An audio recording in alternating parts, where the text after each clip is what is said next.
All right. Ah, fuck me, what a drama.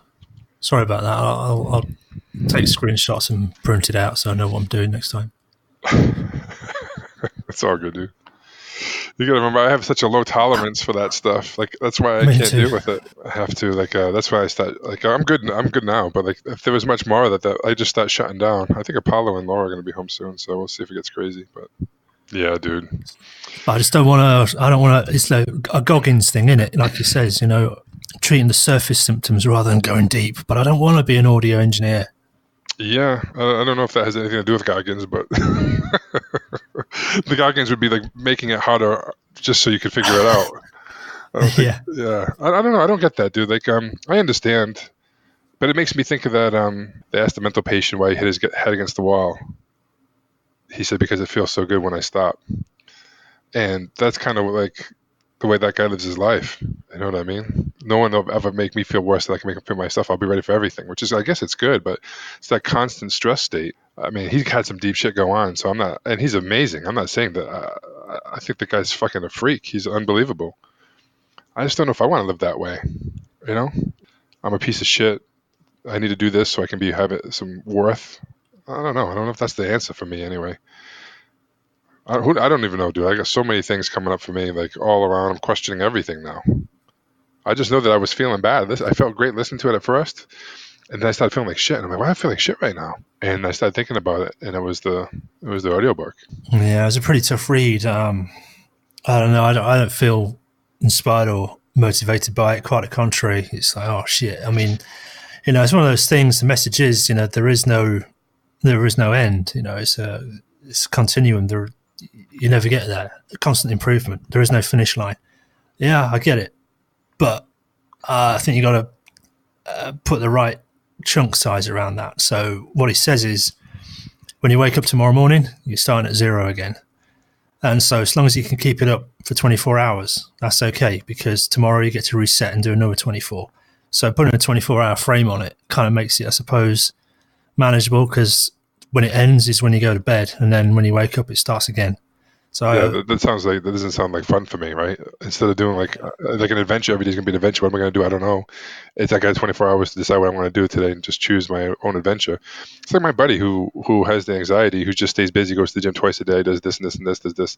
It's just it's just they're gonna explode. But this doesn't feel good. Does it? You know what I mean? Like, not that everything has to feel good and everything can't be hard. And I don't know. I'm going from one extreme to the other, dude. So I'm trying to figure out, like, am I just bullshitting myself because I don't want to do hard work, right? Or is it that I don't want to feel like a piece of shit and put myself in a state like that? Think about it. Like, if I wanted to motivate you for anything, if I talked to you the way he talks to himself, would that motivate you? Would that piss you off? Fuck motivation anyway. What the fuck's motivation, right? yeah, I don't know. I have a hard time with motivation. I'm halfway through a book, Punished by Rewards. That sounds interesting, actually, because Yeah, there's I thought about that today. Like, I told you my friend that has anxiety. He basically says, well, if I go to the gym, work out, do this, do hard work for my business, then I reward myself by letting myself eat. And I think to myself, Jesus Christ, that sounds terrible. And though you punish yourself not eating, it just doesn't sit with me. Even the fasting, I'm having a hard time, like, in my head, because not that I don't like like I do like fasting, right? I do like it. It's not the act of the fasting, it's how I'm linking up to it. Do you know what I mean? Like, I can't eat because I'm a fat fuck. That's the same thing, dude. Like, I don't want to be in that energy, right? I don't want to, and I'm not this energy person. Do you know what I mean? Like, but it's like, no, I think I might get it. Let me have a crack at it. And this is learning from the MVC stuff. So connection before correction. Yeah. sure, So that connects two disparate things. It connects fasting with the notion of being a fat fucker, whatever. It comes back to this kind of, these Reddit things I keep going on about. The way that people do the entitled beggar thing is, I want something for free. And I'll say to the other person, I noticed you're selling something. Can I get it for free? And the other guy will say, no, I'm sorry, I can't give it to you for free. It's $100. And then the other person will say, you're a piece of shit because you don't give it for free. And then what happens is they'll start making stuff up to justify calling the other person a piece of shit. So then they'll start introducing things into the story to make the story true. And then always without fail in these threads, you'll see something like, after they said you're a piece of shit, it's for my girlfriend, she's got leukemia. It's for my mum, she's got cancer. And the fact that you can't help someone out in desperate need like cancer makes you a piece of shit. But it's totally fictitious, but they know the other party can't disprove that their sibling parent hasn't got some debilitating disease. So they'll conjure up something that makes the statement true. And that is, to me, something that I really realized with the NVC is that when we make judgments about people, we start retroactively fitting made-up data to make it true. So when we say things like, I have to go on a diet because I'm a fat fucker, we have to start inventing things to make the statement fat fucker true. And then you're going on a diet because you're fat. It's two completely incongruent ideas, because the notion of going on a diet to lose weight but reaffirming that you're fat sets two impossible tasks up in the same mind. So even a simple rephrasing of I'm going on a diet because I want to be a slim fucker is at least a step in the right direction. But the causal link there isn't good enough. I don't think that it's given a causality to things. A because B.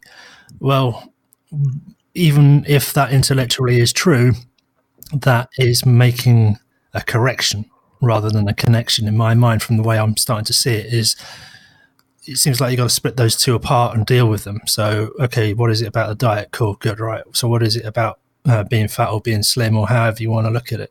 Why are those two related? No, they're not. And that's the other thing I learned from MVC as well, is the connection with people is about what's alive in you now. So when you say because you were a fat fucker or because your diet in the past was shitty, again, that's all about past stuff. It doesn't help with what action is required now. So I'm starting to see things in a different framework. That's good. Yeah. I think for me, it's more. It's not the fasting. It's I think here's the hard thing I'm having a hard time with. Right, being okay with me the way I am, where I'm not perfect and I can be okay with it, but like I'm having a hard time with being okay with me with the weight. And then I'm thinking, so that's really what the issue is.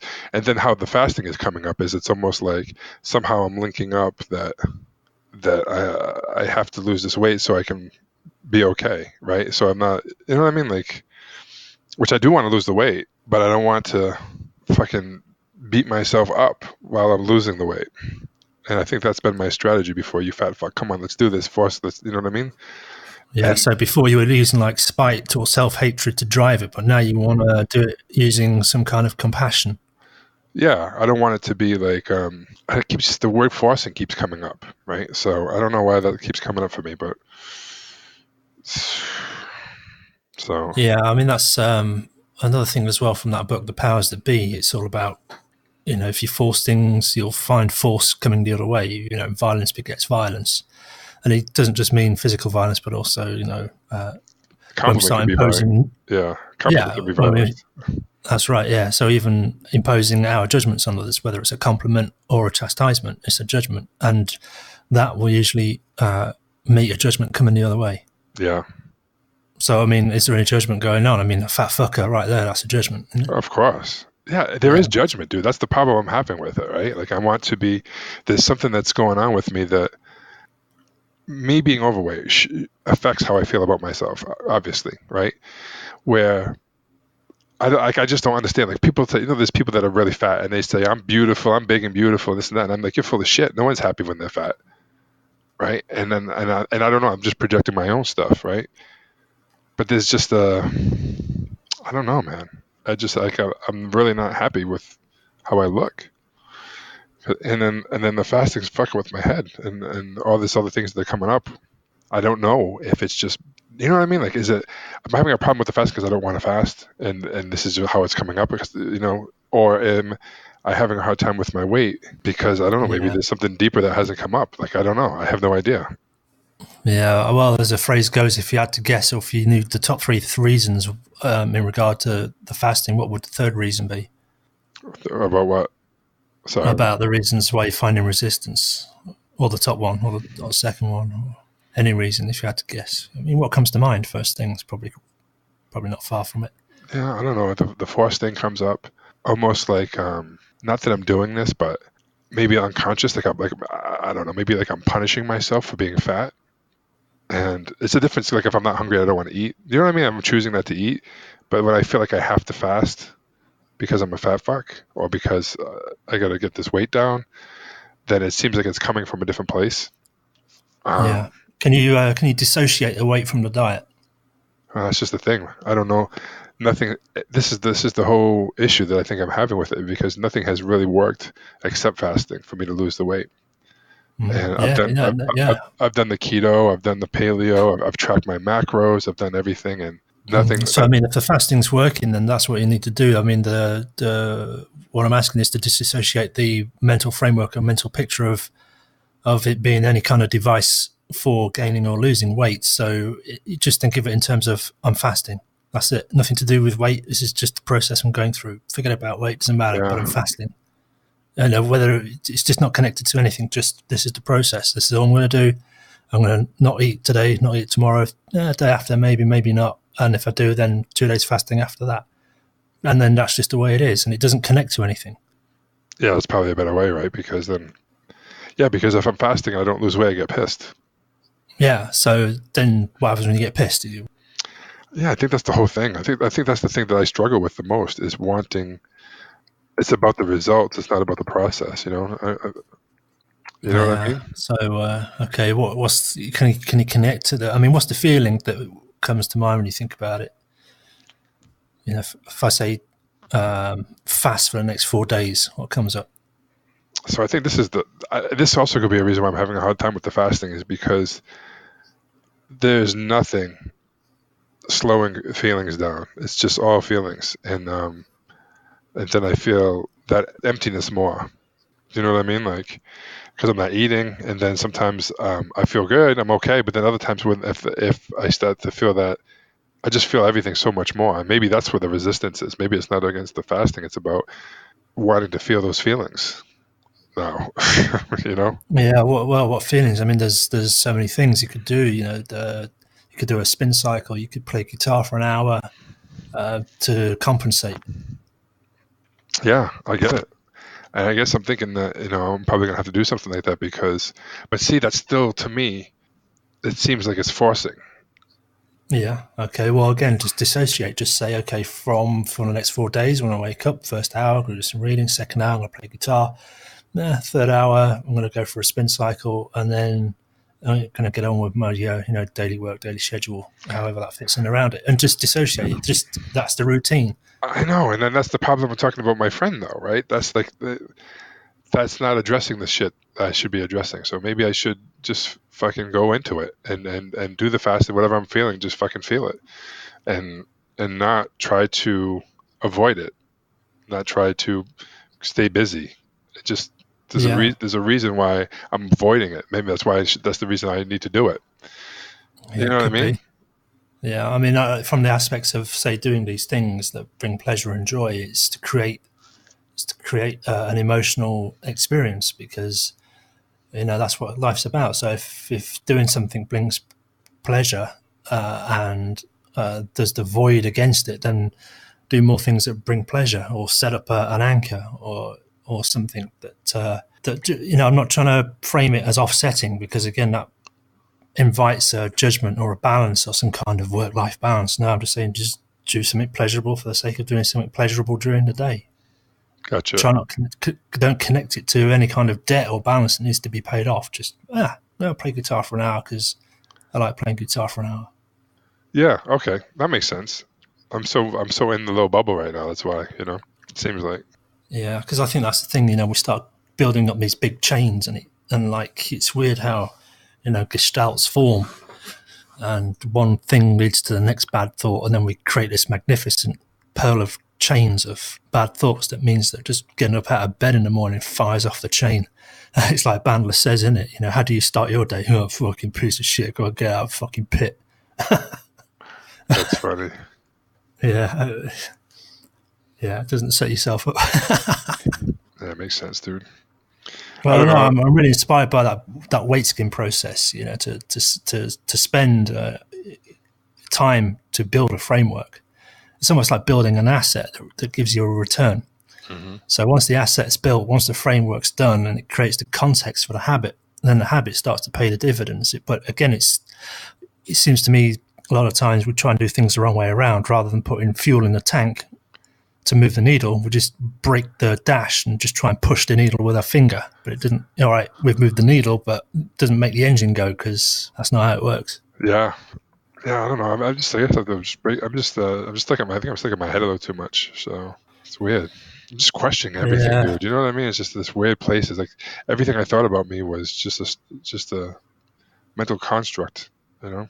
So, Has Bandler got anything on, like, when thoughts come along? Just this is more moody, isn't it? When the thought comes along, just watch it go by. Another thought, just watch that one go by. It's not me. It's not my thought. It's just a thought. Just enjoy the experience of all these thoughts coming and going, and kind of ride them a little bit. Another one. Yeah. Okay. Just let it go. yeah. Yeah, I like Muji. He's got some good stuff, man, for sure. Yeah. So you watched one of his last night, one of his satsangs. Yeah, yeah, it was it was live. So, yeah, All right. he was really funny. He was talking, I was getting this feeling when this guy's talking, he's saying all these things, and this is such an incongruency I'm sensing. I don't know what it is. Just like it's like he's saying the right words, but there's something. It's like a not an empty shell, but like something off. And then he wants to. He's asking questions so he can come close to seeing his eyes and all this weird stuff. It's like how how can you think that the things he's saying that he's really got this enlightenment thing and that yet he needs these things like that. Like it's so weird. Like it doesn't make sense. You know what I mean? Yeah. Like Yeah. I'm completely No, at that's peace with really myself. I'm oneness. I don't need anything. I am love. I don't need this. And oh, can I please look into your eyes so I can feel something and this and that? And then Muji's like, well, if you do it and then you feel something, then everyone's gonna want to do it. Like, Uh, yeah, yeah, that was very reminiscent of the master, master, I have seen enlightenment. I want to desire less. yeah, Schoolboy error. exactly right. Yeah, and it's straight out of the Bacon book as well. The Francis Bacon, the British painter. Uncharacteristically, I got it right here on the page. Just happened to be. It says uncharacteristically, he agreed to give a talk about painting, or at least take part in a sketch club discussion. While he was there, and several of the phrases he used, such as what modern man needs as a kind of shorthand, became articles of faith for some of his young listeners. So that's it. They kind of take that sentence now. Well, what one man needs is a kind of shorthand. And that's so an ambiguous statement that Yeah, it means that people start just doing 2 or 3 lines. Oh, it's a shorthand. It's a scribble. It's a shorthand. Because the God said shorthand, that's what man needs. And they'll take it and run with it rather than finding their own whatever. It's like creating a cult status. yeah, yeah. And then that's when you end up with the extreme things. People like following like Charlie Manson or these freaking Koresh people, whatever, religious kind of Yeah, I crazies. want to stare into your eyes to find the secrets. Yeah, it's so fucked up, right? Like, so weird. Just Yeah, it's so I never really incongruent. got all that. Yeah, why do people come to the stage and I always noticed. I wondered why he sat down and put a cloth over his lap. I call it a slobber cloth. Who is it? And when Muji sits down on his chair, he puts like a cloth or a blanket over his knees. Yeah, why is that? Well, I call it the slobber cloth Oh, that's funny. because people want to come up and cry on his knee and cry on his lap and What give it is all the that slobber about? slobber. That almost assures that you're never going to find what you're looking for. Or, Yeah, I don't I mean, get the it. fact that you're even looking for something means you're not going to find it. I mean, pretty much. It's just the fact that you're seeking this, right? Why are you seeking it? Well, because you don't feel that as you are, you're not enough. Well, what Muji teaches is that you're everything. You're the universe. You're the source. You're one. Whatever that is, right? So just the fact that you're trying to find something outside of yourself is you're already lost at game. You know what I mean? It's like you're gone. Yeah. I know what another thing that cracks me up is like when people say, "Yeah, yeah, I get all that, but I want more." Yeah, exactly. But It's more than what? More than more than everything. I Okay. am. and that's Yeah. basically what it is, right? So, yeah, so that's what I have. I mean, I have a hard time with a lot of things. Apparently, I have a hard time with it. I think what the biggest thing is like the same thing with the coaches in the space where they're all talking about love and light and all these things, and they're saying the right things, and that it's just incongruence. You know what I mean? It's just like this. Then I get a little angry, and because then I start thinking about like for the people that are really struggling right now, and they're hearing this shit that's not necessarily the truth for what the people are going through, right? And you know what? I say the same thing. It's like these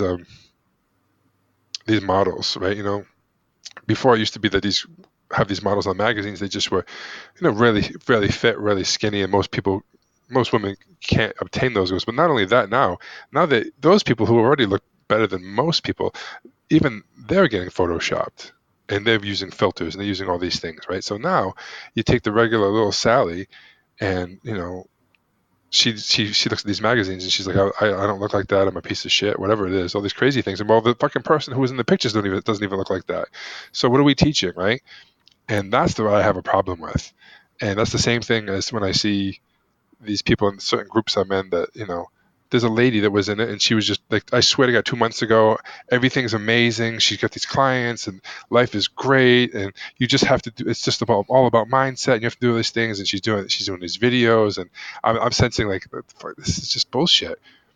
2 months after, she's on camera crying, and the therapist told her to do a video, and then she hasn't gotten any clients, and it's like, you know, this is the same person 2 3 months ago was just saying everything was great and just have to do this. It's not hard when you, and now other people who are struggling feel like pieces of shit because it's not working that easy for them. And the fact of the matter is, it wasn't working that easy for the other person. It was just a fucking lie. Yeah. You know what I mean? And that's like, and that's where I have a problem with that because it's like it's not real. It could be just me projecting Yeah. my stuff that I don't like. But No. Yeah. The false projections. It's like we're living in a strange times now. We're getting these chatbots. So you're not even talking to a human. We're getting things like deep fakes, where people can take faces off the internet and project them onto moving video. There's websites now that actually have artificial engines that create pictures of people that don't exist. And so now it's just all augmented, augmented reality. And it's going to get worse or better. I don't know, kind of on the fence on this one. But it's an appalling thing to, again, encourage those kinds of judgments. I'm some of the supermodels, like you say, they're not only, it's like the weekend warrior versus the professional. The weekend warrior may be super fit, super healthy, but they're just never going to beat a full-time professional. yeah, So the models, who is a model all the time, that's what they do all the time. They're in makeup 8 hours a day. They can go down to the gym 4 hours a day if they want to, because they're getting paid for it. They're getting paid to sit in that chair to have the makeup applied. The aspiring young woman at home got 2 kids who has to work 16 hours to scratch ends. Just can't sit 8 hours in a chair getting made up. Can't pay anyone to do that. So the competition is ridiculous, and this is it. It's all about judgment and comparison, and why do we do these things? And it's a big one. I don't know. So sometimes a dose of reality and making it real. That's what it's all about. But it is a struggle. It's never easy. We want to package it up and sell it to someone for $2.99.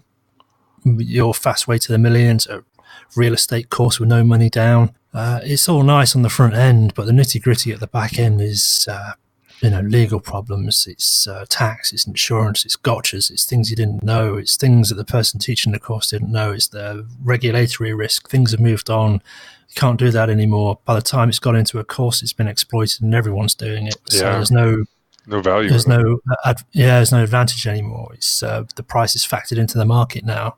So, it's tricky. Can everyone do it? If everyone did it, then it wouldn't be valuable, would it? Yeah. It'd be the same. Yeah, I don't believe that everyone can do anything. I believe we can do a lot more than we do. You know what I mean? Because we have all these programs running, limiting us, right? I think that one of the things I've realized in the last couple months, 3-4 months, whatever, it's I'm always looking for things outside of me. The next little thing to learn. The next once I learn this, then this will be cool, and then this will be the holy grail, the edge, or whatever I'm looking for. And I realized that it's not really true.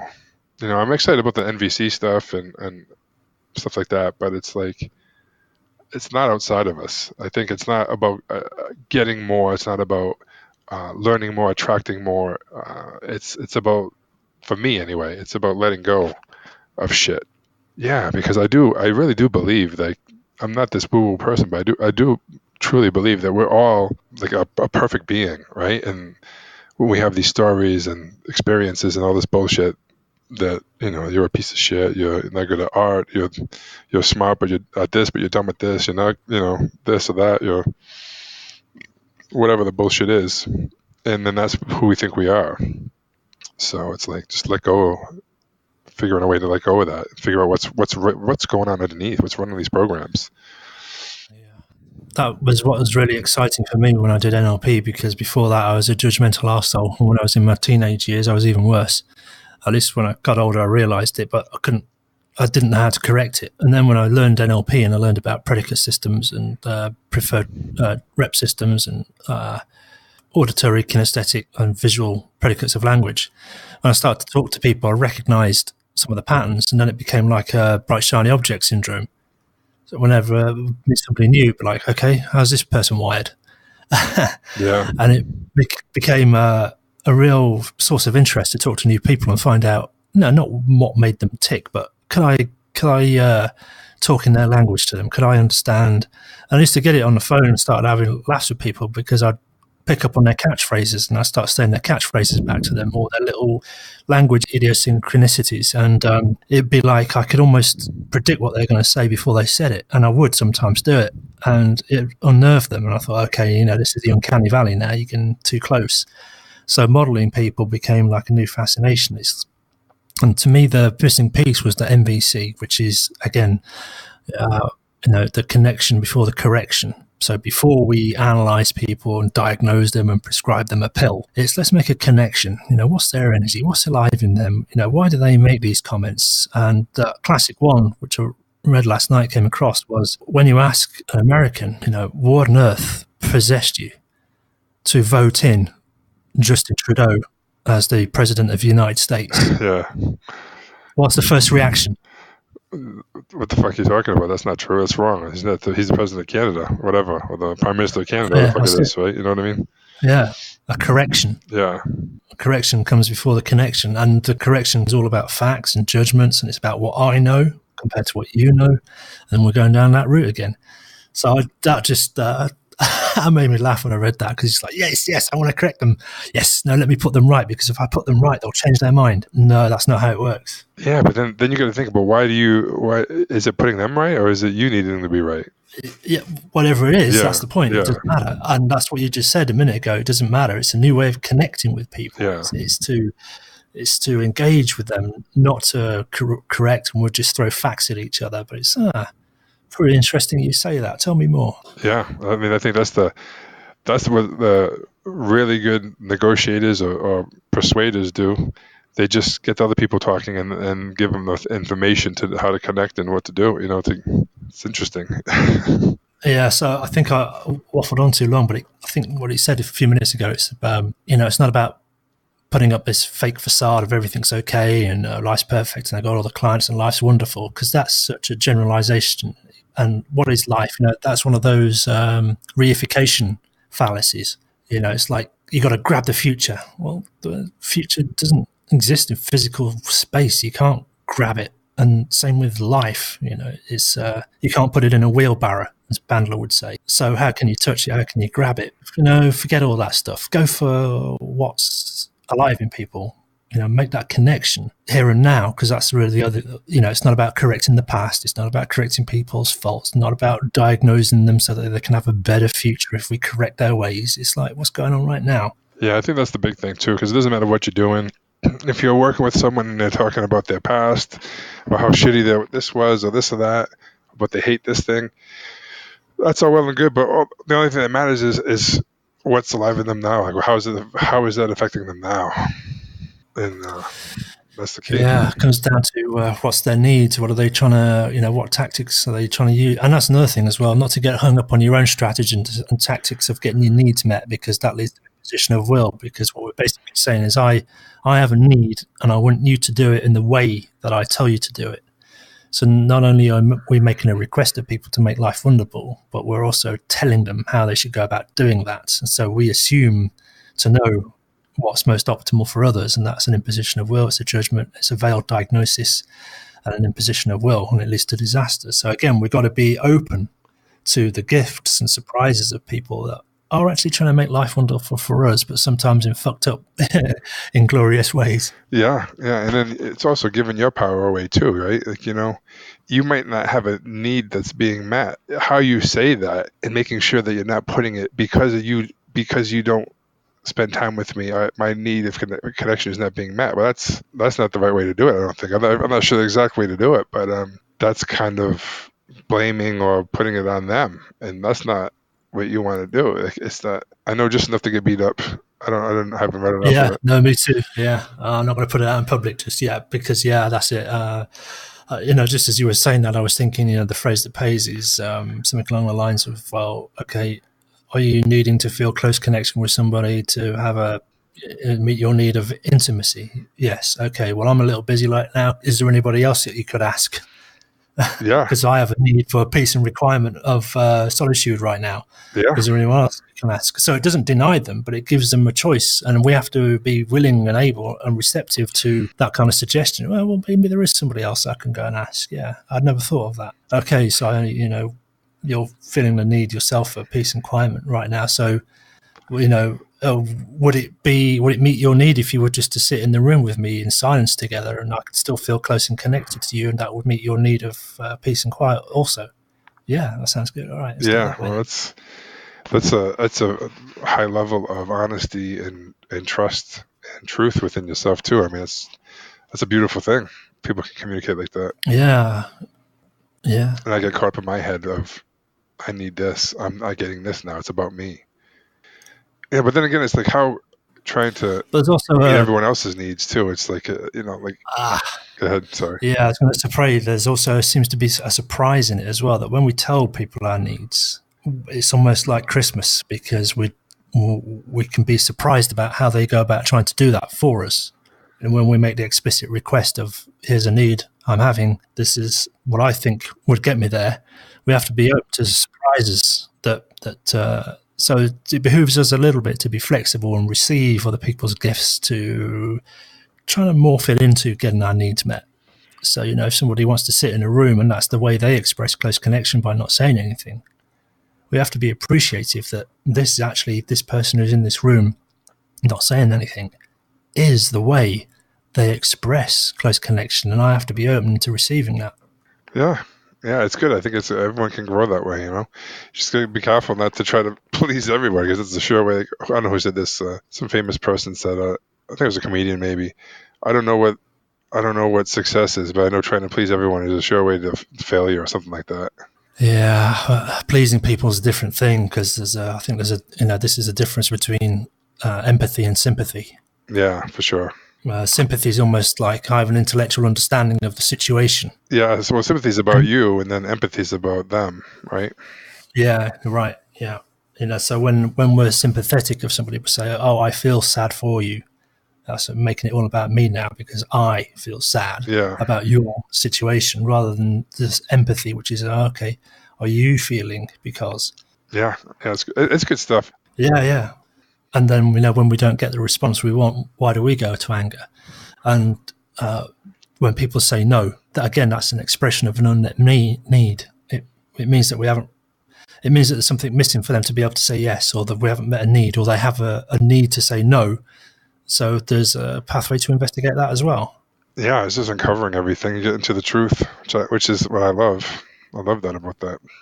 But the thing is, the crazy thing is, just like what when you ask about what about the needs, people don't even consciously know that there's a need not being met. What do you mean? I just don't like it. I told you. You know what I mean? Like, well, what needs not being met? No, there's not a need. I just don't. I don't want to do it. You know what I mean? Yeah. Yeah. So it's Well, that's the trained language a lot of people have, and I think that's what Marshall says is that issue also, or an added difficulty, is we've got to educate people in how to communicate in this new way at the same time as talking in this new way ourselves. So it's just reapplying the process. So you just don't want to do it. Oh, okay. So you're no, just enough to be dangerous. I don't know. So yeah, what are you needing? What is it you want to do instead? These are not the right questions, but there's a line of inquiry behind that no as well. Yeah, I think that's where finesse and skill will come in when we get better at this. Is not going to the key phrases that people don't respond to. Being able to ask a similar question to get them to maybe arrive at the same place, but a different way. You know what I mean? Like a lot of people, if you keep asking them feelings and needs, they what the fuck are you talking about? I told you I don't like fucking to eat that. Like it's not about feelings and needs. I just don't like to eat it. You know what I mean? Like, so it's whatever the phrase is. I'm just saying, but like, I think it's going to be something simple. Like when I was at the Bandla thing, and I think it was day 3 or day 4 or something like this, and I was doing an exercise with this girl, and she tells me that I just want to let you know that I can't be hypnotized and all this stuff, and I was like, oh yeah. I said I'm the same way, or something like that, and then I said, yeah, we're not going to do anything like that today. How about we just take it easy and let's just do a relaxation exercise. So just close your eyes. And then I just did the same thing, but I just basically said, let's just do a relaxation exercise. Day 4 or whatever of the Bandless seminar. I mean, come on now. She can't go into a trance. Give me a break. It was just a joke, right? You know what I mean? It's just, but just reframing it, not saying that we're going to do this, not trying to say, oh, what need do you have that you don't want to go into a trance? Fuck that. Let's just do a relaxation exercise. Just close your eyes, and then boom, I just do the same thing.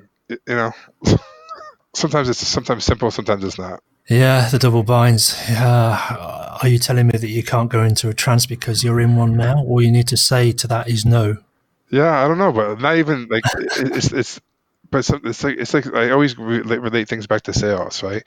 So every time you hear an objection, you don't have to chase down the bone. You know what I mean? It's just ridiculous. Yeah, but that's the other thing as well. I think talking in this way, when like the example you said there, no, I don't want to. I just don't want to eat that thing. What usually follows when people make inquiries about that is because they're trying to sell something. And sometimes we just don't want to be sold, even though it might be benefit. We don't want to hear it. We don't want to make the decision. We don't want to weigh up the pros and cons because it's change, it's risk. We don't want it. So building a base of trust with people to make it so that, what we're trying to do here is give each other gifts. There has to be a trust of language. And I made a note on this last night, actually. It was where he was talking about the young woman that came to his office and didn't say anything for 5 days. So it's connecting in silence. Oh, yeah. And all he did was say something like, okay, are you sat there in your own thoughts because you're needing time to process and time to get used to my voice? And he just kept saying things like that for about 3 days.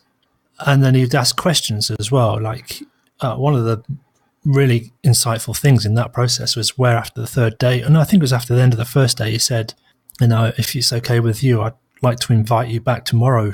Even though you haven't said anything, would it be okay for us to continue our discussion tomorrow? And if you agree, you don't have to say anything. So even there, even though she wasn't speaking anything, he didn't force the decision. He still asked her permission, even though perhaps he knew that she wouldn't give it. It wasn't disingenuous because at least he asked. And it reminds me of something, another video I put in the group, a question disclosure model.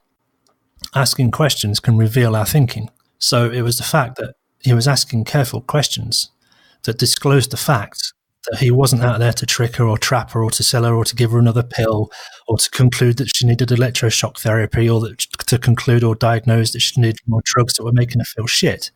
It was however long it was, 2 or 3 hours of responding to silence was like her way of testing, is this guy genuine? Is he really here to talk or is he here to give me a pill? So, her response of being silenced was her equivalent to saying, no, I don't want to eat that. I just don't like it. Rather than going, okay, well, why don't you like it? What can I say that will persuade you? What happens if I could show you a way that you would like it and be able to pay me £5,000 at the same time as well as making a profit? Yeah, Fuck off. No one's listening. Yeah. Yeah, I like that. It made me think of, if you're ever in the room with a catatonic that doesn't talk, you can say, I'll take your non-answer as a yes. The stories Bandler used to tell about that cracked me up. He used to come in with the the petrol can of petrol. Good day for me, not so good for you. That's great. We're gonna light this up, and when walking down the catatonics, the in-house psychiatrist would say, "Shh, this is the catatonic ward." I didn't hear that one. Why did you go shh for? Yeah, well, that's what Bandler says. Why on earth would you tell me to be quiet in a ward of catatonics? It seems to me they need more stimulation, not less. Yeah, exactly, right? That didn't make Yeah, sense to so me. so that's you always used to joke about that and saying that when catatonics do come out from a prolonged state of catatonics, it's always handy because they come out in a rage. So it's always handy to have a psychiatrist on standby to put them between the two of you. That's funny. I want to go see him again. Definitely want to see Bandler again. You know what makes me think about? I was thinking about this last night with Muji, right? Like, the guy's just brilliant, sweet. Seems like a sweet soul, sharp guy, like really smart guy. I think he has diabetes, and not the healthiest person, right? And I'm not saying that you have to have everything in order. I'm certainly not saying that. But like, you take someone like Bandler too, very sharp guy. You know what I mean? That's just, and I'm not, and maybe this is my own issue too. I don't know, but there's maybe why I'm not happy with being overweight. But there's such an incongruence with the teaching of all this stuff, and yet still being overweight or unhealthy in that sense. Do you know what I mean? Because I really think, and this could be just me projecting my own bullshit, right? That when there is something out of balance like that, and that someone is overweight, that there is something inside that is on a deep level that's off. There's some emotional thing or whatever the fuck it is, right? So people like Muji, people like Bandler, who have that other side, really, I mean, fuck, I mean, dialed in and stuff. Yet there's still something going on inside of them. I don't believe people are overweight by accident. I don't believe it's because they're lazy. I don't believe it's because you know what I mean? I don't. I mean, that might be the case in some things, like anything, but like, why are they lazy, right? Let's get underneath it all. Something deeper in it, and that's what I'm thinking about with me, and I think the resistance to the fasting is I want to figure out what the fuck is causing this shit. Something's going on that I'm not consciously aware of. And it's not just because I want to, it's not like I'm eating like a fucking pig. It's not because of that. Even when I eat the diets, there was a struggle to lose weight. So there's something holding on to the weight. There's something, I don't know what the fuck it is. I'm just saying. So that's what I think when I see Muji, when I see Bandler, when I see these other people who have other, areas of life, very wise, brilliant people, very brilliant. Still something going on, causing them to hold on to the weight. Does that make sense? Does that sound crazy? Well, yeah, Goggins, he made reference to it, didn't he? He said a lot of his life coaches, how to be a naturalized, self-actualized, motivated person, blah, blah, blah. And you look at their bank balance and the clothes they're wearing, and, they can't do 2 push-ups yet. They're telling you how to do a whole workout. Yeah, okay, all right. I mean, some people, you can appreciate tennis coaches who are studying technique rather than playing the game, so there is a difference. So there is margin for that. Bandler, and it seems like he could certainly not live the healthiest of lifestyles, maybe. I don't know. Again, it's kind of the question of trying to work out what went wrong or what they're not doing, but it's each to their own. And I guess I'm trying to let go of that kind of evaluation and just say, well, if they wanted to do it differently, you certainly got the tools.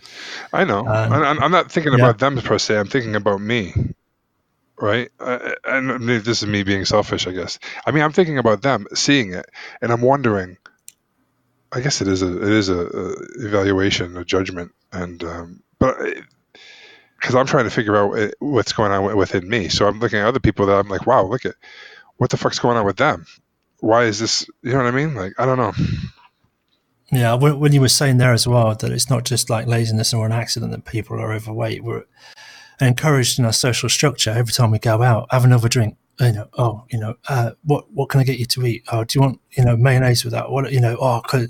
Treat yourself. Have 4 chocolate bar. Treat yourself. Cake, birthday, celebrate, and it's all the time. And you're the arsehole that's saying, oh, no.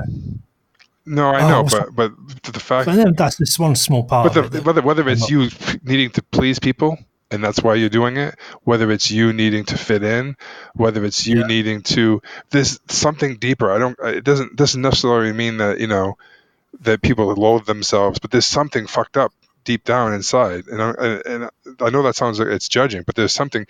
If you were all zen and muji and everything is perfect, then maybe you don't care that you're gonna die anyway. This is just my body, and I choose to eat it. Maybe that's where he's coming from. Yeah, I'm not. I just don't. If you want to do it, then do it. But I hate the fact. Well, people came over and they brought chips. Like, fuck, that bothers me, right? Because I don't know why. It's an excuse. If you want to eat the chips, say I want to eat the chips. I eat the fucking chips. Cool, I'm okay with it. But don't put it on someone else. Well, they came over. What am I supposed to oh, do? yeah. Oh, I see what you mean. Right. Oh, because somebody brought chips, I had to eat them. Yeah, I hate that. If you Right. choose, like, Yeah. I want to eat the chips. Well, we want to sit dinner with my brother-in-law, and like, no, fuck, like that's like, that's the giving your power away. That pisses me off. If you Yeah. choose No, to, I get that. if you choose to eat, then eat it. I don't give a fuck what you eat, but don't tell me that shit. I hate that. Right. So, and the same type of thing with Muji and Bandler, right? Like, I guess in a sense it makes me feel like, hey, that no one's perfect. There's no perfect person in this world, even though they have one area of their life pretty strong that maybe other areas aren't, or maybe they are. They just don't give a fuck. I don't know. I'm just saying, like, from my limited perspective of me trying to figure out my own stuff, what's going on. But when I see that, when I see someone that is a great in business and they're overweight, there's something off. There's just something off, and I'm not saying that maybe it's not off. Maybe the balance is missing. Maybe that's a better word, is balance, right? If you're all fucking Dan Peña'd out and you're working 20 hours a day and your health goes to shit and you're on the brink of death and that's how you vote success, and you're stressed out and you're eating and you hit your goal, whatever, that's fucking your choice. But to me, that's a lack of, there's a balance issue, right? To be, and I don't know if there is, if people can be balanced, but that's like my goal is more balance. So I don't Oh, you know. mean so like the way you do one thing, you do all things, sort of thing. I don't believe that either. I thought I used to say that how you do anything is how you do everything, and I think that's bullshit. I, Yeah, I've learned that's bullshit too. yeah, I do things like way different. You know what I mean? Like how I fucking, if I hate doing housework, I'm gonna fucking hurry up and I'm gonna get it done. If I love playing my guitar, I'm gonna sit there and I'm gonna enjoy every second of it. It's not how you know what I mean? It's just different. So I don't know. I don't believe that. Sounds good. Like I say, I get where they're coming from. I understand. I do believe this. How, like when I played sports in my youth, is how you practice is how you're going to play in the game. I do believe that. I believe if you fuck around and practice, then you're gonna be lackadaisical in the game, and I do believe that. And I think that's where they're coming from with those sayings. If you how you do anything is how you do everything. It's yes and no. Yeah, no, it's true with practice though. If you fuck around and practice, the mindset extends to game time. Yeah, there's no It question. all becomes a joke. But it's you gotta have fun at the same time. So time and place, sport short spurts. 20 minutes, a minute fuck around, no serious 20 minutes. But there's a demarcation of when it's serious and when it's fuck around time. Yeah, and then no, another thing too is not. I think that sometimes I get caught up with the act, but it's not. To me, the fasting is not the problem, right? I don't think that that's the problem. I think it's how I'm looking at it, right? So, give you an example. My client, she works with people who have anxiety, right? And mostly women, right? So when these women have anxiety, they have this need to have to clean the house like ridiculously, and they can't even. Some of them can't even go to sleep at night until the kitchen's clean or something's clean. Does it mean that they're never going to clean again? No. Once they get past it, no. But how they look at it is different. Do you know what I mean? So it's not the act. So I know it's not the fasting. I know it's the way that I'm looking at it. Do you know what I mean? I don't know. Yeah, of course. Yeah. No, I mean, what I was going to ask, what crops up then? So you're 12 hours into a fast, and how does it end? Does it end at 12, 24? Is it a time? Is it a feeling? Is it a thought? What comes up? Yeah. I don't know. Like if I decide I'm going to fast, I most of the time I do it, but then sometimes I just feel like I don't know. I just end up sometimes just end up eating like today I wasn't sure. I woke up. I'm like, well, I'm not gonna. I don't think I'm gonna fast today. But at the scale, I'm like at 311, like just really like high. I stay in the range like lately of like 308 to 313. mostly around 308 to 310. I was 311. I fasted. I went down to like 306.7 after one day, and then I've been eating, and I went back up to, I forget what I was at today, 311. Well, can you make a point of finding out that, if you start a fast now and say, make it long enough, just set out to do 4 days, and then whatever happens between now and then where you break the fast, just write down what happened, why, Okay. note what happened, what was the stimulus and what was the cause. Okay. Yeah. Because I noticed something on me as well when I go to the fridge for milk. I see other food in there. So I move the milk so I don't see food, so I don't get stimulated. What do you mean you move the milk? I move the milk so it's not next to the food anymore. Oh, gotcha. I thought you meant you just moved the milk around. Okay, gotcha. Yeah, it makes sense. So then it doesn't even flash into my mind's eye for that second, because as soon as I see that, whatever it is, sausage, salami, egg, bacon, it's like, oh, yeah, no. Yeah. Yeah. Yeah. So, yeah, just start with that. Just start noticing what it is that gets you off, and then do another one, and then see if it's the same thing that Looking ended for the the fast. triggers or whatever, right? Yeah, so a stimulus and cause, because you know what the cause is, I'm pretty sure, but the stimulus we've yet to find. Yeah. Cool, man. All right, brother. I'm gonna freaking let's wrap it up if it's cool with you. Yeah, let's do. But I'd like to go through the 9 human needs next time, and get a bit more into some of these books I've been reading. The Goggins one, and Powers That Be, and Punished by Rewards. Yeah, that'd be The cool. one on justice. And then maybe we could talk about like drive. Yeah, 'cause I noticed that since I'm not amped up on learning all these crazy things like I was, my drive is kind of going. "Rrr." So I don't know. It's a lot of self exploration right now, so it's a lot of crazy shit right now for me. So maybe we can tie Yeah, some of that up. but I mean, the other thing as well is to kind of be, I suppose, appreciative and grateful. Yeah, that's for sure. And it's just a simple thing of three things that you're grateful for, and every day do something different. If you didn't have your hands, and then you got them back, would you be happy about that? Yeah. Well, you're not even aware that you're grateful that you can use your hands and that you have hands, that you can walk, things like that. So you do this for 30 days, you have 90 different things of what you're grateful for. And most people go through their life and they're not even grateful for anything that they have. So I'm like, that's kind of cool. That'd be a cool family thing to do with me, Apollo, and Laura. Every day we can kind of get in that mode, because what they say is, when you're in gratitude, that all these other things, these negative things, are it's impossible to get into those states when you have gratitude. Yeah, Jonathan Haidt explained it in his book, The Happiness Hypothesis, and how the gratitude program actually fires off the vagus nerve, which goes down into the chest. He went through it all, but basically, turns out it doesn't actually matter what you're grateful for, as long as you are grateful. So you could even be grateful for being grateful, and it still works. Well, it's like the because thing with the Cialdini thing, Yeah, right? We can make the copy yeah, because I need to make a copy. that's The it. reason doesn't even matter. You know Yeah, what I mean? So, yeah, I like that. That's cool. That's even better then. But I think yeah, there is a thing about stacking too. Like I think that happens good and bad. I think when we have thoughts and we have beliefs, they can stack on each other, right? So the same thing with gratitude. You can stack all these things, and I think that there is power in the more things that you come up with. You have a list of 100, 300 things that you're grateful for. That's pretty powerful, right? And it's the same thing. Like if someone feels like they're a piece of shit because of this, and they keep stacking those things, well, that works. That snowballs too. You know what I mean? So I think that why not yeah. use it for good? That's it. There was another technique in NLP, isn't it, called stacking anchors? Yeah, The same thing. You stack all the powerful anchors and create a resource state. yeah. So I think why not be purposeful in that thing? And it's so simple to come up with three things every day. It takes you 2 seconds to realize it. But here's the thing: after 90 days, man, I think you're going to have to really think to be grateful, right? Because that's going to be what 270 things that you're grateful for. That's going to really stretch you. I think it's great. I think that's Yeah, perfect. I don't know. Maybe it might be easy, but like, I mean, you only have so many hands, fingers, feet, toes.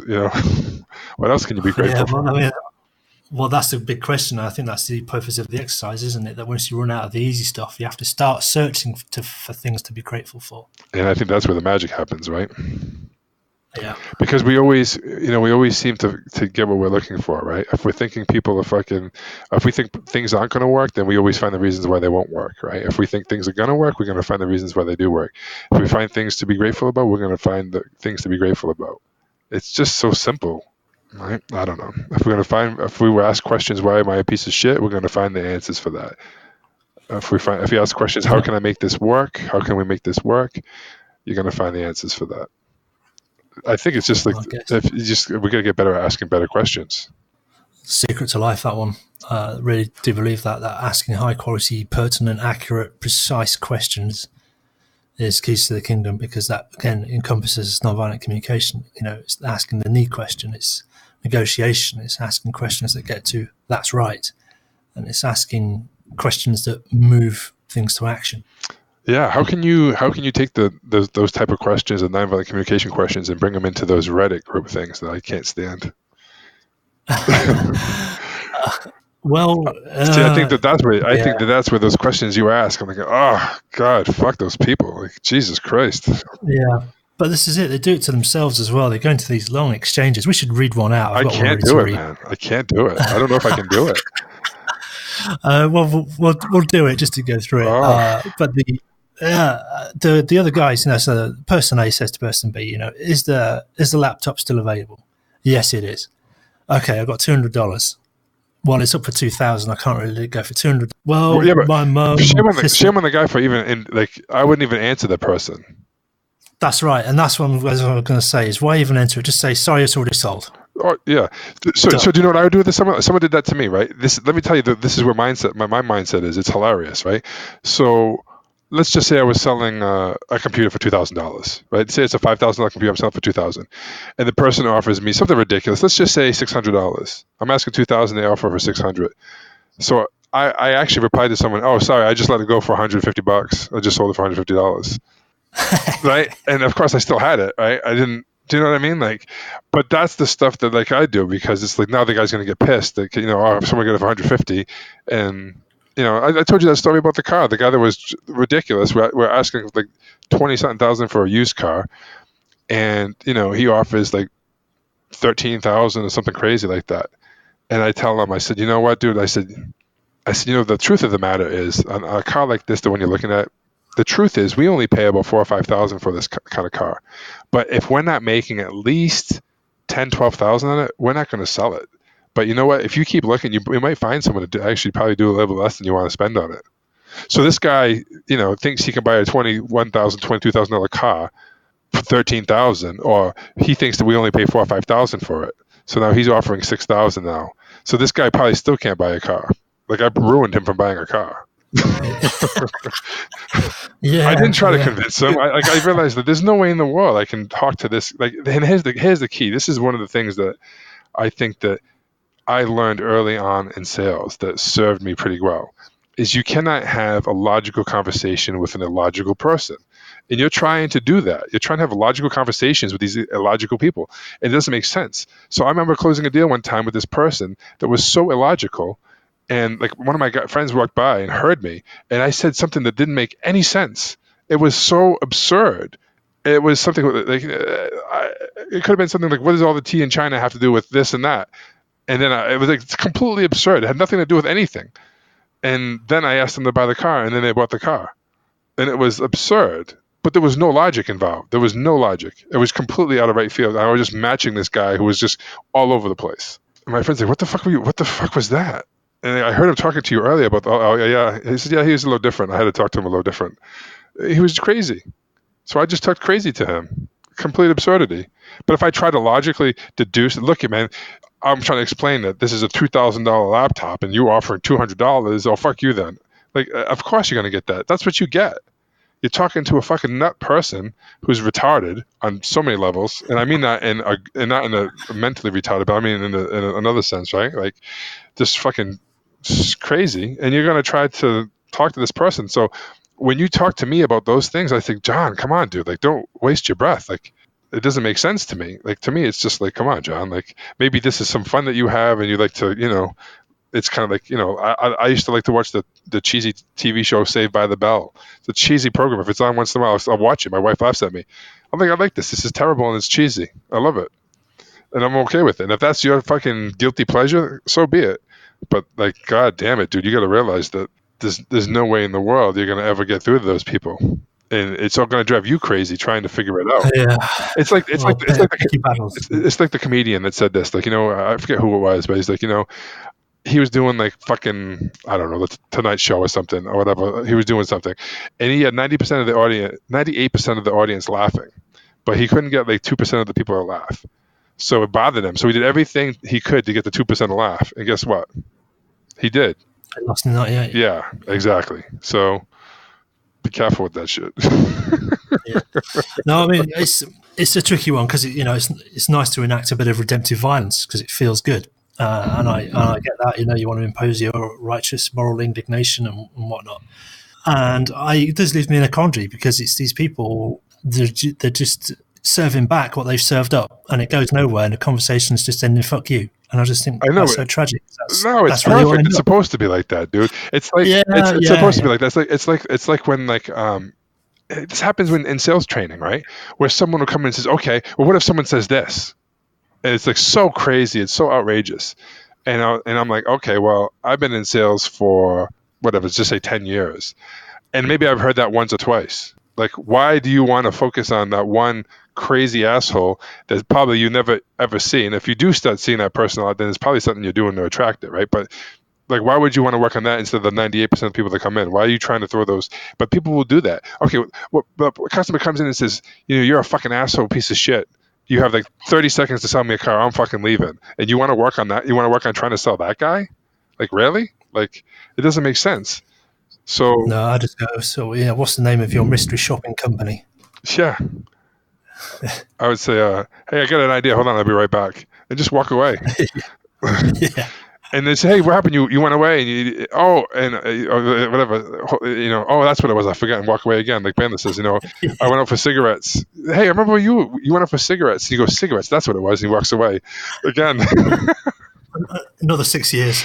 Yeah, dude. So it's like, yeah. So I don't know. Like on those things don't faze me at all. Like there's no ounce. Yeah, there's not. I'm lucky in that sense because I got nothing. Like I don't care. Like it's just a waste of your resources, dude. Yeah, no, you got to put your energy where it's going to serve you and people around you best. There's something that triggers you. It's a trigger for you, and you need to figure out why does it trigger you so much, because it's nothing nothing to do with them, obviously, right? There's something in you that's getting triggered by that. Yeah, it is. I worked it out. The MVC helped me through it, and now that I understand what's going on, I can let it go. Same with the flat earthers. It was the schizotypy. Once I realised what that was, what does that mean? Sorry, forgive my ignorance. Schizotypy. I think it's like a precursor to schizophrenia. There's like 8. Oh yeah. You heard tell me about that. Yeah, and when you go through the checklist, it's like, these people are. This is the process they're going through, and it's well described. It's known in the clinical community, and this is what's happening. It's like, okay, I can see the framework. It makes sense now. It's not actually a out of the blue irrational reaction. It is actually a rational response, but based on these 8 categoric mistakes. Okay, I can get it. I understand, and I see the fix, and I know how to fix that now. But you got to fix everything, huh? That's your problem. Well, no, so I don't have to. It's not that I want to fix it. But you want to know how to fix it, even if you don't fix it. Yeah. So same with these arseholes that are going backwards and forwards on the. I know it's judgmental, but I'll back and work forward on the. Well, they are assholes. On the Reddits, and it's like, okay, how could this be fixed? Okay, I know how this can be fixed now. So it's not a threat to me anymore. I know how to handle it. I think that's the issue. That's the issue. It's not. It's not even about the fixing it or knowing how to fix it. Yeah. The thing, the layer underneath that is, why do you have to feel that you have to know how to fix everything, right? That's the thing you got to let go of. Whatever's under that shit, right? Because why the fuck? For me, it was the other thing, right? When someone had me do this exercise, what happens if you're quiet and don't say anything? And that was my trigger, right? Because I had to say something because it was, this and that, and now I don't know if I told you this, but I can't remember, but I know, I think we talked about it. I'm not sure, but I had a friend I used to work with, and he's the one that has anxiety, and he's doing all these things, staying busy and all this shit, right? some things had come up. Oh, for one thing, like he sent me a landing page, right? And I said, cool, man. And then I said something about, I think the copy needs to be a little stronger. I caught myself and I said, I'm sorry. Were you just sending it for me to look at, or were you asking, did you want feedback on it? Right. And that was a big step for me, dude, like to catch myself. And he said, I was just sending it to you. I'm like, okay, cool. And then I ended up going over his house later that day. And I didn't send this to him, but I had the landing page, and I had like wrote some things on it. Like I kind of mocked it up with with some arrows, and this needs to be, this and that and this and that, like some advice.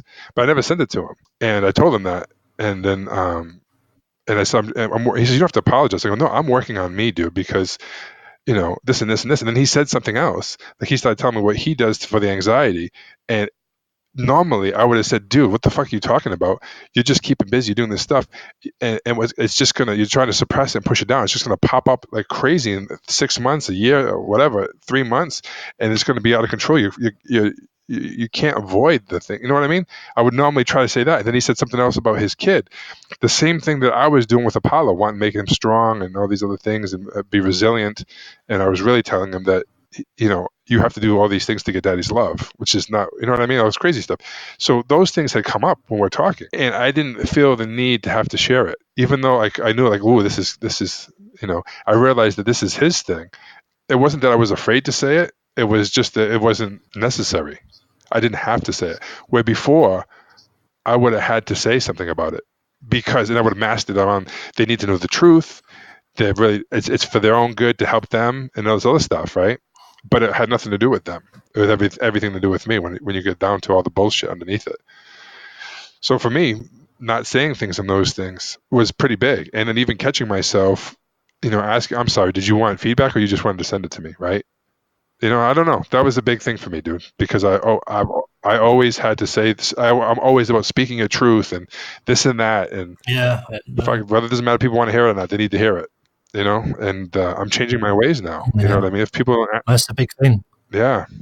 I find it upsetting, watching these conversations, thinking, there was a program on TV about two brothers, they hadn't spoken to each other for 10 years because they had a minor falling out about something. And I just think, crikey, 10 minutes of conversation with a bit of needs analysis out of this is going to bring these two together again. And it's so sad to me that for the sake of not having the correct 10 minutes has lost 10 years.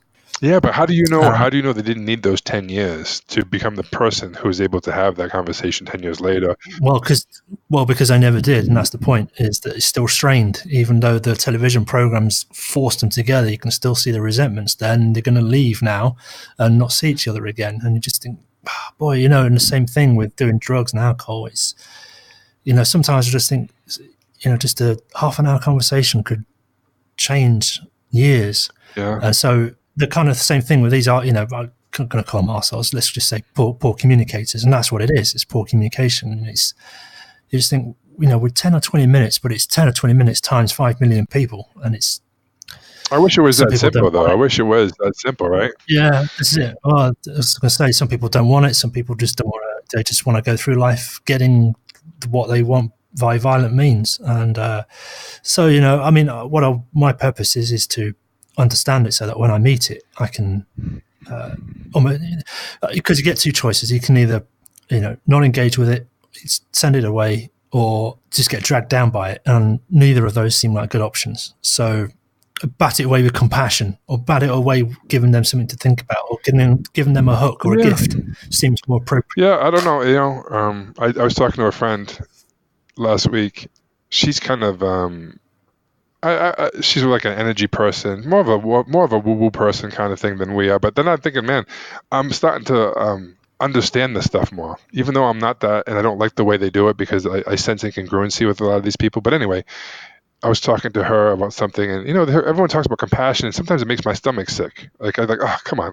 And then I said to her, I said to her, sometimes the most compassionate thing you can do for someone who's drowning is put your foot on their head. And she busts out laughing, and she says, "Oh my God, that's fucking brilliant!" And she's like, "I used to be a lifeguard, and I get it. Give them something to fight for, right?" And I'm like, "Yeah, exactly." Right. So it's like when you speak about compassion, I mean, and love and compassion, sometimes the thing that you think the most compassionate thing to do is not compassionate at all. And sometimes when you can say something or do something to someone that might be counterintuitive, like standing, it's like stepping on their head when they're drowning. It actually can save their life, right? So it's, and this might be my own bullshit, right? But I love people enough to say whatever it takes to get them, whether they get pissed at me or not, go down the street from someone else and learn, but whatever it takes them to shift. And I don't give a fuck how they feel about me, right? It's about them. And sometimes they need to hear something that's outrageous. Sometimes they need to hear something that's shocking. Sometimes they need to hear something that they don't want to hear. Compassion, I think it's, sometimes people think compassion is the same thing as coddling people and saying, "Oh, everything's okay. It's not that bad." Fuck you. Like, I think, you know what I mean? So Yeah. there's a fine line in all of this shit, right? But like, Well, yeah, I mean, I'd agree that certainly that compassion does not mean nice. Compassion does not mean pleasant feelings. Sometimes compassion can be very unpleasant. yeah, compassion can be asking those questions that make people really uncomfortable and make them actually have to deal with what's fucking going on, or realize what's going on by asking them the right question. Yeah, And, because this honest communication we're talking about, it's vulnerable, and it can be not only embarrassing but quite scary to communicate honestly. oh yeah, And dude, like most people can't do it. that's right. But so what do we do instead? We Yeah, lie, tell half truths, and how is that well, compassionate? they don't want to Same be lies. mean, right? And they think, but here's the thing: it always comes back to them. It has nothing to do with the other person, right? And it's their need to Right. feel safe and their need to feel secure and comfortable is greater than the need to help someone. And that's really what it is, right? Because Yeah. they're not willing to get uncomfortable. Because most people, change does not come from in your comfort zone for anyone. Change is outside of the comfort zone. So you got to be willing to get uncomfortable to help, so you can change, to help other people change. And people aren't going to be able to change if they're in their comfort zone. And so it's just like, and that's the disgusting thing about it, right? When people hide behind those words. And that's why I can't stand a lot of these woo-woo people, because they say the words, but it's not real. It's not fucking real. It's just, it's just bullshit. I'm getting better to let go of that. It's not bothering me as much, but like, that's what it is, dude. Like, that's what it is. And I think that's Yeah. where that's where I'm headed. Like Yeah. I don't want to always, like, I will say whatever it takes depending where I'm at, and and this is the balance I'm trying to find, right? Like, when do I say something? When do I not say something? It depends. If someone's coming to me for advice or for coaching, and I'm going to tell them the truth, whether they want to hear it or not. They're asking me, right? The stranger on the Hmm. street, I see Well, something that's wrong that I could tell them what it is that they need to fix. It doesn't matter if they're not in the right place to receive it. I could tell them everything they need to do, and they go, "This guy's a dick. Who's he think he's telling what?" So it's like, and then maybe you ask for permission. Do you want me to be a friend right now? Or do you want me to be, a mentor and tell you, do you want to hear the truth, or do you want me to tell you? You want me to be nice? Or you want to hear the truth? well, that's the key, isn't it? It's asking what their needs are. It's not presuming to know. And a lot of people don't really know. They make these vague, disguised, tragic pleas for help, and we misinterpret that as them needing advice, or that they're presenting something that's broken that needs a fix, and it might not Yeah. be the case. And Hey, I'm gonna let you go, dude. Is that cool? I'll set up with a pal. I want to go check on him. Okay. okay, dude. All right, man. Have a good one.